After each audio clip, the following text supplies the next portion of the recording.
Hello and welcome back to Frogboy X1 Gaming. I'm Andrew, and tonight I am going to review the Wrath of the Druids Assassin's Creed Valhalla DLC. Um, so let's get into it. So I just completed it. Took me just over 9 hours to complete that. What I like to do with my Assassin's Creed games, and when I first get into the map, I like to go through and get all of the viewpoints first, so that I can open up quicker, fast travel before I start doing the story content. Because once the story content starts rolling, I like to be able to just get through that and get it done. Because we all know that Assassin's Creed games, if you dawdle, can drag on for a long time nowadays. So I'm glad that I'm glad that there's that option. I'm glad there's no level gating in this game, like there was in Origins. That one was pretty egregious, but it was still good. I mean, I still love that game. That's probably like one of. I mean, it's really close between that one. I really love the story of Origins, but I really love the world of Odyssey. Assassin's Creed Valhalla is. It's definitely half and half. I really like some of the story of Valhalla, but I love the open world, so I love the yeah. I mean, it's probably half and half. I would say Origins and Odyssey are a tie, and this one here is definitely under them for me.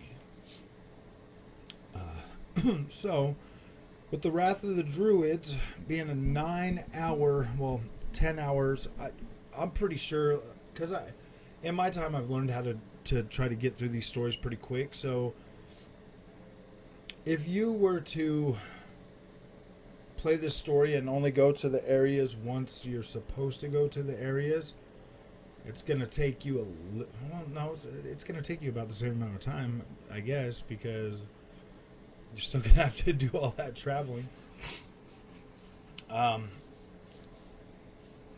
So let's just say about 10 hours. 10 hours to do the story campaign. The story of this is actually...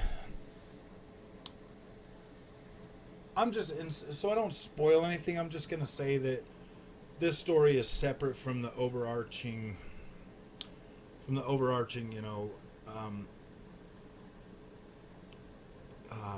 Order of the Ancient storyline that's been in the last 3 games. This is its own little story. To me, it didn't feel like it wove into any of that. So I mean, this is something that you can just enjoy and get through and spend as much time in Ireland as you want to, and get to understand the characters and stuff. And I thought it was actually pretty good for I actually thought it was pretty good. I mean, when I did my first impressions on this, I kind of felt like it was just going to be more of the same, but as it turns out, it's different enough to warrant a playthrough, and it's short enough to where it shouldn't drag on so long that it bugs you. I mean, basically, this is a pretty decent sized map. A lot of really nice, cool thing. Like, I explored a lot in this playthrough. It's there's some really really nice looking things in here. Some definite what would you call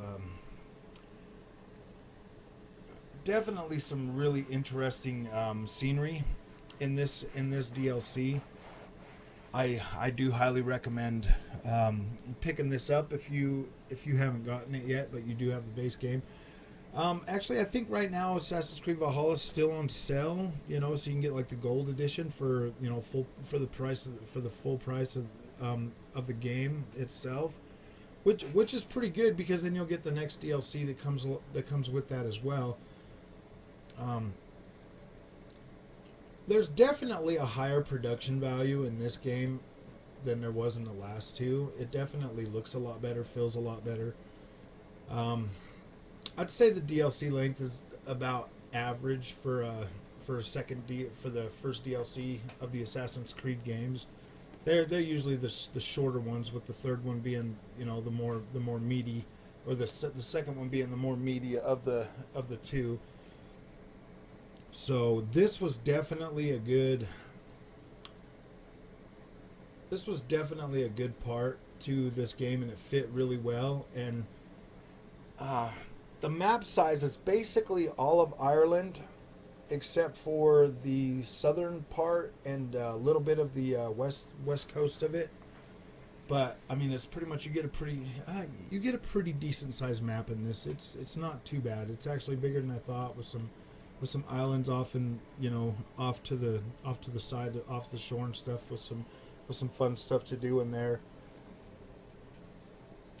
I would probably rate this maybe a 7 or an 8, in terms of, you know, story and content, and but I would rate the world about a 9. You know, the landscape and the terrain of this environment looks pretty good, so I'd give that about a 9.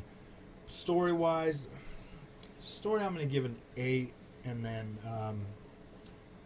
the characters probably an 8 too. 8 or yeah. This is a pretty good solid 8. Like it's definitely good. It's worth your time. I mean, there's shorter games out there that cost more than this. So yeah, definitely I do recommend this, and yeah, you should be able to have a good time with this one. Definitely there's a new armor set, a couple new armor sets to pick up. There's some weapons to pick up, a lot of treasures. I mean, if you were to take this on its own and complete everything, I'm thinking probably 25 hours to complete everything to its max. Yeah, there's a lot of collectibles, a lot of stuff to do. There's some more places to raid and stuff like that. Yeah, there's definitely enough in here to keep you busy for a good 20 to 25 hours if you are going to play the game that way. For me, it's gonna probably give me at least 50 hours of gameplay to finish exploring this content and collecting everything that I want to collect. I'll probably get a lot more hours, because I like just running around, seeing things, exploring everything I can. So yeah, this is definitely a good add-on. I'm satisfied with this content, and I am looking forward to the next DLC. So if you like this content, don't forget to like and subscribe, and we will see you in the next video. Thank you.